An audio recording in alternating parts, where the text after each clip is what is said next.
What's up, everybody, and welcome in to your Celtics source. About a week here after the Celtics just catastrophic collapse, and we're going to react to some of the just really interesting things that went on with the Celtics organization this week in the aftermath. Brad Stevens gave his exit interview and spoke really in depth, I thought, on the failures that the Celtics had and some of them his own failures, but just where this team is heading going forward. And then obviously the Jaylen Brown drama continues to be a problem. And I want to address some of it because I think some of it, most of it, I should say, is unreasonable from the national media side. There are definitely things that Jaylen Brown said that he just can't go out and be saying, especially a couple days after your loss. But I Yeah, think we should start with the Brad Stevens. Obviously, the questions were really focused around the 3-point shooting and the lack of offense and the Joel Embiid situation. And we always look at teams, when we're trying to predict who has the best chance of winning the final in the regular season and all that. We look at, who's playing the best over the entire season or who has it hot going right now. But it turns out that the playoffs are not really about who is the best team. It's really about the specific matchup. And if you get put with a specific matchup that your team can handle or your team can't handle, it makes or breaks your season, right? And Joel Embiid was the one guy I would like to think in the Eastern Conference that you don't have a guy that you can put on him, right? You have Al Horford, you're winning this series. You're moving on, even at the age that Al Horford is, because you had that guy that could slow down Joel Embiid. And Nemias Queta, after such a great season, just a terrible playoff series from him overall before Joel Embiid comes back, and then he comes back and Joel Embiid was just able to dominate him. yeah. I think you're right. I would say two things that really jumped out at me. One, we really know, but it really came into sharp relief, which is the regular season and the playoffs. And everybody talks about how the regular, just you get into the playoffs and then you see where you can go. And so we spend a lot of time looking at the regular season. But any team who's a top 10 team is a different team in the playoffs. They Mm-hmm. just it's so well, we took two out of three from them in the regular season or something like that. It just is not the same. The good Right. teams they just play a different level of ball in the playoffs. Like whatever they messed around with in the in the regular season and doing stuff, it's like when you get to the playoffs, they're a different team. And I think we saw that, and the Celtics were among the best they could be all season. They didn't have another gear in the Right. playoffs. And I think so Mm-hmm. that's one. Let's react to that for a second, because that to me was a big oh aha. I agree.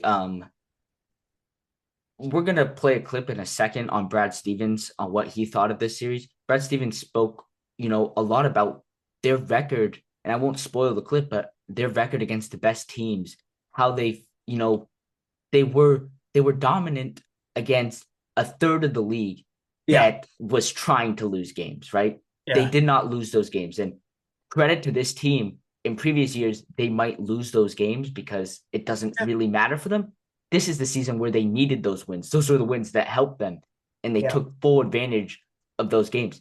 That being said, you get into the playoff series, and I don't know whether you put this on Joe, you put this on the coaching staff. Peyton Pritchard after game three spoke as if like Joel Embiid wasn't even on the team. Like they had like no clue that Joel Embiid might possibly be coming back. Right. Like, like I don't know whether that's just like them trying to like, prove or whatever it Yeah. may be. Like, but like Well, the fact that when the reporters asked Peyton Pritchard after the game specifically, what they thought of Joel Embiid coming back and how he could affect this. And their response was like, we haven't even thought about it. Like, that speaks to the coaching staff, like not preparing them. Yeah, yeah, that's probably right. And I think the other thing, though, frankly, the coaching staff could not have prepared for was Embiid was dominant. I mean, he was vintage Embiid. You didn't get a watered down recovery Embiid. You got a grade A plus Embiid. He was moving, and sure, he's always, gets winded after the minutes, but like he was sort of dominant when he was in the game. And what I think we saw was Keita, who's been great all season. We just didn't have anybody who could match up and slow him down enough and not foul. Every one of our big guys was, just Yeah, in I mean, foul. Vucevic didn't even play in Game Didn't 7. even play. I would have thought they would have put him out there just to spread the fouls around. Right. And by the I way, mean, but Embiid Kate, is a great free throw shooter. right. Fouling is not the way to handle Embiid, whatever. No. Tatum was fouling before Embiid came back. Yes. To be honest, Embiid coming back did change the fouls that No. Tatum No. was picking up. I mean, it's one thing you have to. That's a guy, and there's a lot of great centers in the league and whatever, where you have to save your fouls for that player. You cannot be picking up fouls on illegal screens, Yeah. on offensive rebounds. Like, you And cannot little waste your foul. reach-ins, Cannot waste your fouls like that. And he would did such a great job in the regular season of doing that. Yeah. And then all of a sudden it just disappears in the playoffs. Yeah, it is one of the big questions for me when we think about Keita's development, and this is probably a topic for another day, but can he go up a level on the defense, and can he defend better without fouling? Because it was a problem all season, and when push comes to shove, it hurt us, right? I mean, right. So I think you got to give credit to the Sixers. They played some good ball. They didn't go away. They didn't give up. Mm. I think they had a higher gear, and we just didn't. Now, right. Of course, Embiid gets injured again and is out. So without Embiid, I was about to say immediately he just isn't available for the next series. When it mattered. Story of Embiid. Yeah, but I think the one other thing, and he came back in Game 3 of whatever last night, and true. Whatever, the Knicks just steamrolled. Yeah, I mean, yeah. I mean, they're up 3-0. The other thing, I think, just as we look back at the season, I know we're going to play Brad's clip a little bit. I think the problem was we went in with like really low expectations, like 40 wins, right? And then this team overperformed and had such grit that all of a sudden we started believing. Of course. We started believing. Right. And maybe we shouldn't have. Yeah. Yeah. Well, we just maybe got too excited. See, but I'm so in the belief that it's all matchup based. Like, you don't get Joel Embiid in the first round. Like, we were talking about how we wanted to play the 76ers, right, in the first round over the Magic because we didn't want to deal with the physicality and whatever. Yeah. And we were up 3-1 on a Tyrese Maxey led team. Like, yeah. Right. So you should have won that series, though. For sure. I mean, it's a catastrophic collapse. I don't know if it's catastrophic, but it's pretty bad. I mean, catastrophic was the year before. So, but it's you're up 3-1. You need one win out of 3 games. Come on. Game 5, you're up 13 in the fourth quarter. You got to close that game out. You got to close that out. Yeah. And I don't know. What do you think if Tatum plays Game 7? Well, I don't know. But I think you win that game, but whatever. We don't know. The point being, what do you make of Joe Mazzulla's coaching decisions throughout the series, and especially in Game 7, going with a lineup that had never even played a postseason game, let alone started? Like, I mean, Magic 8-Ball Joe. That's what we love about. You know what those 3 guys combined for scoring wise on the night? What were their plus minus? Minus 30? Don't worry about their plus minus. What do you think? -3 is not even that bad. What do you think the 3 of them? 30. Oh, -30. Oh, Garza. Right. So it was Garza that started, Ron Harper Jr. and Baylor Shireman. What do you think those 3 guys combined for score? 8 points. 0 of 12, 0 points. Yeah. That sums it up. To be fair, but hang on a minute. Garza and Shireman have been scoring points. Like, okay, Ron Harper, fine. you would have expected those other guys to contribute. Maybe not great, but not zero. That's not. I mean, that's not a normal result for Shireman or Garza. Mhm. So, um, look, it was a bad. It was.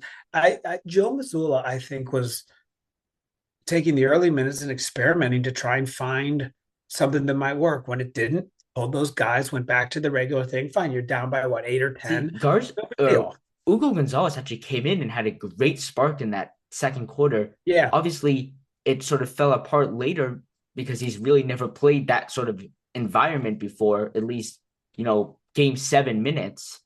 yeah. Where was Hugo Gonzalez in the first 6 games? He looked fantastic in that stretch in the second quarter. Why not have that stretch in games 2, 3, 4, 5 so that he can Well, play now in game 7? well, but I mean, that question we can ask about Derek White. What, shows up in game 7, but where were you in other games, right? I know, but Derek Pritchard, White was a problem all season but offensively. Derek White, ironically though, Derek White had an absolute Great stellar. game in game 7, but But Derek White, and we've talked about this, he is voted tied for first as the league players most underrated. The I'm his sorry. I don't know how you watch the season and say he had a good season fellow offensively. NBA players, 151 of them, vote him tied with Jalen Johnson as the number one most underrated player in the league. That's interesting. Listen, Tells listen. you what opposing players think of him. He should be. He's either going to be first team or second team all defense. He was one of the best defensive players in the league, but he had He his missed a lot worst of shots. offensive season of his career. He missed a He lot of did. shots. He Yeah. did. So, but my comment is that was the problem with the Celtics. Super inconsistent. Other than Jaylen Brown, who had an amazing season, best ever, and I think pretty good playoffs, all things considered, too. Right? Like, could have had some better games when we needed him, but like, he was pretty consistent all season. Everybody else, Pritchard was consistent, but guys were so up and down. It's hard to build when you don't know what you're going to get. When you're like, he might put up 25 and he might put up 4 and 6 turnovers. Do we roll him out or not? Well, let's listen to this first clip on what Brad Okay. Stevens had to say. This one is about, if I'm not mistaken, the 3-point shooting, and then we'll go to the style Yeah. play. Brad, you mentioned the offense before. Your 3-point shooting rate in this postseason, last postseason, went up above 50% in those series, more than the regular season. Is that something organizationally you guys will kind of take a look at in terms of tactically? Do you need to diversify more there, or is that simply, this is kind of what our roster's built for? This we just need to do it better. We haven't been done this early in a while, and so there's time to do deep dives, and it's really important that we all do them. I will say that I look at more each shot individually, and my general feeling watching us play in really each of the last 2 playoffs, in the second round against New York, even against Orlando in the first round, was we had a hard time generating really good looks on that first shot. So we got to figure out a way to do better in that. So, Yeah. yeah, I mean, you could see it. You could see it in the game. The Sixers felt like they easy buckets, and every bucket the Celtics scored looked hard. yeah. Looked hard. I forget whether I clipped this one, but Brad Stevens in the press conference, we might listen to this later. So sorry if we repeat this, but he did say that on almost every possession, the end of possession ended with Joel Embiid just standing at the rim. You didn't Yeah. get him moving. You didn't get him, Nope. Everything was drive at him and kick it out to a contested 3 because they knew that's what you were going to do. You didn't get him out of the paint on the perimeter No. doing anything. They played drop coverage with him, and Yeah. the Celtics couldn't make a shot over the top of They him. couldn't make him pay. Right. Right. The only way you stop that is make him pay. Mm-hmm. Right. You got to pull him out and be like, you're hitting Well, threes. if you're making shots, it changes it. If you're not making shots, then you can't just continue to run that same play. You have to get him out on the perimeter, right? The only other thing you can do is run Peyton Pritchard, who will dribble in 17 circles around him and then do a crazy reverse layup. And that only works for about 10 points. It works 10 points a game, but that just isn't enough. And Peyton Pritchard, he tried. You saw him. He was. You want to credit him. And, this is just not a great series for Peyton Pritchard overall. No. I But Peyton Pritchard wasn't the problem. Jaylen Brown wasn't the problem. I don't think it was either of those guys. I think it No. came down to your unproven role players, which, I mean, like it came down to White, which is not unproven, but I think White was a big factor in this series overall. And it came down to your center rotation and some of your less so, but some of your unproven young wing players. Let me ask you a question about this. You started this conversation with a question. Is it time? Before you answer your opinion on that question, let me ask you, when you looked at the Jays in that series, how did it feel to you? Did you feel like they were locked in the old way? Did you feel like there was tension, like there wasn't clarity on who was going to do what? What did you think? Because Tatum statistically had a good series, more or less, right? I mean, I actually think Tatum played better since coming back overall than before. Like a 25, like my ideal situation, and we've said this before, but my ideal situation is a 25-point triple-double from Jayson Tatum every night. 23, 24, 25-point triple-double from Jayson Tatum. And then Jaylen Brown, whatever. More often than not, he's getting high assists, high rebounds, and Jaylen Brown's doing the 30-point nights of scoring or the 25 points. Like, so you think Tatum should be 18 to 22 points a game, 24 points? No, I think 24 to 26 points is better, but not 28 points. But you think Brown should be 28 to 32 a game?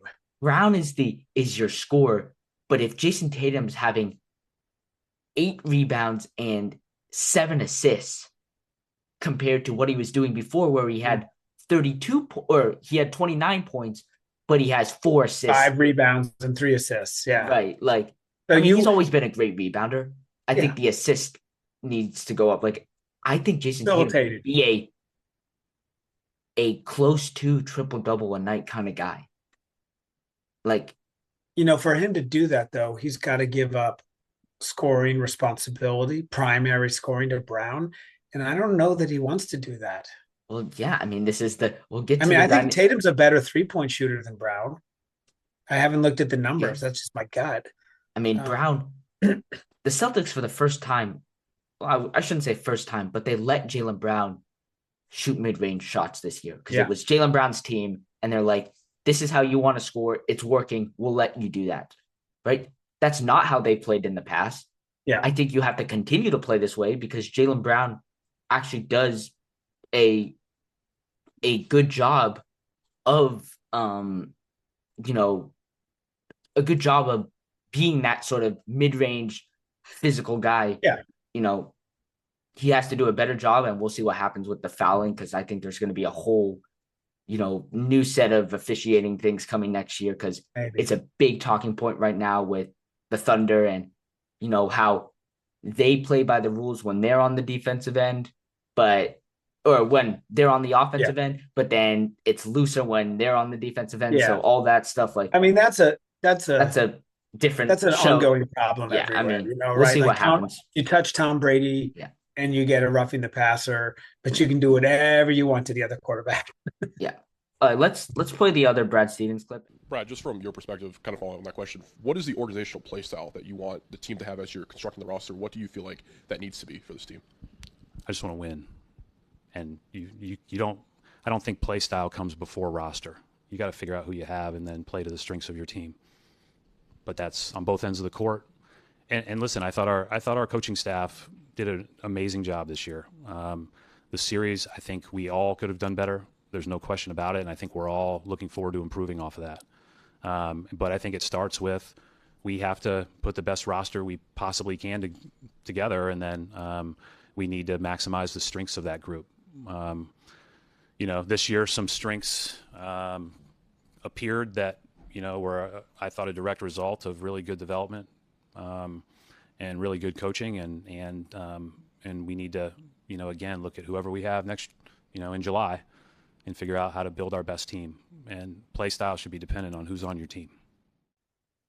So I think he's right. I agree. Yeah, I mean, you look at this team, right? And this team was actually, and a lot of this is White and whoever, but this team was a worse 3-point shooting team, percentage-wise, than previous seasons. Okay. Yeah. Yeah.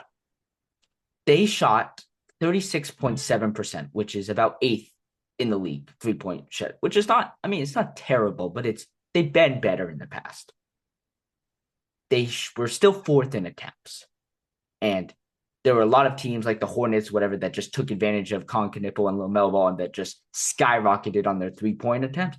But to be fourth in attempts without Jayson Tatum, with their without Jayson Tatum's shooting and Derek White shooting the way he was, this team is not built to be fourth in attempts 3-point shooting with Shireman, Walsh, Gonzalez, your centers that didn't shoot threes with Cato. Like, this team wasn't meant to be shooting threes, especially because Jaylen Brown's not a 3-point shooter really either.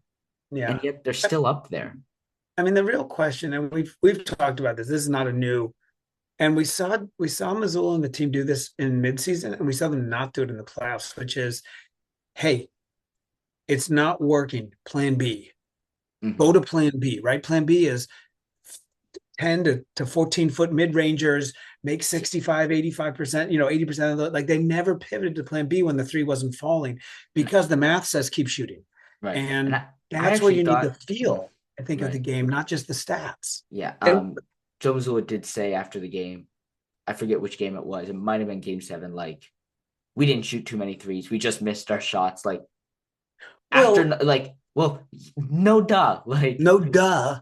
Like any shot you make, if you make it, is a good shot. Every single time. Like, I'm actually getting kind of frustrated with that, Bill Belichick type commenting from Joe Mazzulla. Because, like, Bill Belichick, whatever, he's a 6-time championship. At the end of his career, like, it's proven to work. A 1-time championship with Joe Mazzulla with a stacked roster and 3 sort of collapses all around that. Joe Mazzulla could be on the hot seat. Maybe. I want to go back now. We read all this, The Athletic and the New York Times did all this player poll where anonymously players answer all these questions. And one of the most interesting ones, we referenced the most underrated Jaylen Brown. Number one by a decent number of points, almost 18% of players, when asked what coach beside your own do you find most impressive, Joe Mazzulla. So interesting, right? But I think he's the coach of the year. The voting was done before. He's gonna win coach of the year. Maybe JB Bickerstaff. I think it's gonna be Joe Mazzulla. Whatever. Which would you rather have? JB Bickerstaff, by the way, came in third with 11%, and Mazzulla was 18%. Right. Do you know who number 2 was? Mitch Johnson, Spurs. Nope. First name was Mark Dagnall. Yeah, came in second with 16%. Yeah. Okay. But again, would you rather have Joe Mazzulla as a coach or anyone else and win a championship? Right? Yeah. So, but what's also nice? Like, I think obviously I'll take the championship over the coach. Obviously. Joe Mazzulla grew up a Celtics fan. He's from Rhode Island. Wouldn't it be nice for him to get another championship here, have a little bit of a dynasty here, not a one. Right. And I'll tell you the other thing about Joe Mazzulla that, again, we're big fans. We really respect him. Obviously, every coach frustrates you in different ways. But Joe Mazzulla has shown ability to learn and grow as a coach over the last several years. And so I think he will view this as a growth opportunity again, we don't know what direction and how, but he's not going to just be like, okay, run it back. We try it again with different players. He constantly is growing and evolving. And Brad Stevens, an elite coach in his own right, GM, he's got good people around him. Yeah, so right. Obviously, Brad Stevens, was a little Bill Belichick-y in his press conference, as everybody's going to be if you know what you're doing, especially in the media that is Boston. Yeah. But I actually think he's going to have a talk with Joe Mazzulla about trying to change things up, because I think Brad Stevens realized that this wasn't going to work, or isn't going to work, and there's going to be roster changes and whatever. You have to, there has to be a plan for center, because I just think, obviously you're going to continue to. Here's where I'm sort of stuck, right? You want Kata to continue to develop and get better because he's cheap and whatever, but if you're trying to find someone that's better than him but's going to play underneath him, like, you need a number one. Kata's got to be your nasty 18-minute, 16-minute backstop. Right. Right. I don't want to leave this. We're almost out of time, and we're going to wrap it up. I know. So you asked a question. I want you to answer it.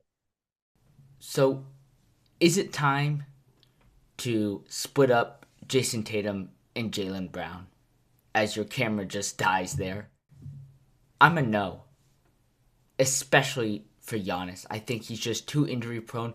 Would Jayson Tatum and Giannis be a great duo if both are healthy? Absolutely. But the risk is just too big for the possible reward that you would be getting out of that, especially at this point in Giannis's career with all his injuries and whatever. You have to wait it out at least another year with a fully healthy Jayson Tatum. And you're going to have to make changes, obviously. Whether it's Derek White, I think Peyton Pritchard is the only guy safe. But as we know with Brad Stevens, anything's possible. What we know with the NBA, anybody can be traded at any time. So what do? We'll dive into, possible players that the Celtics can trade for, center rotation guys, role players, wing players, another forward, maybe guards, whatever it may be. We'll dive into that in the offseason once the draft goes through, all of that. But for now, we'll wrap it up just by saying that this year had a disappointment at the end. It was successful in between, but now one of the biggest, question marks. We thought last year was hard with, the salary aprons and whatever, and we knew that this team was going to have to shed salary. And now we know what it looked like. It looked like keeping your core four guys, but just completely shedding everything else on the outside, leading to holes and gaps that were just too big to fill. So how will the Celtics fill them? It waits to be seen. But we'll wrap it up there. Thank you guys so much for watching. We'll be back sometime next week to do another episode on what this offseason is going to look like. Obviously, we're going to have live streams and live reactions throughout the rest of the playoffs covering all the series. Right now, my favorite player to watch is Anthony Edwards. What he's doing right now at only 65-70% is just incredible to watch. But follow on social media, like this video, subscribe, follow on Apple, Spotify, Amazon, wherever you get your podcasts. Please give a like and a rating. And until next time, go C's.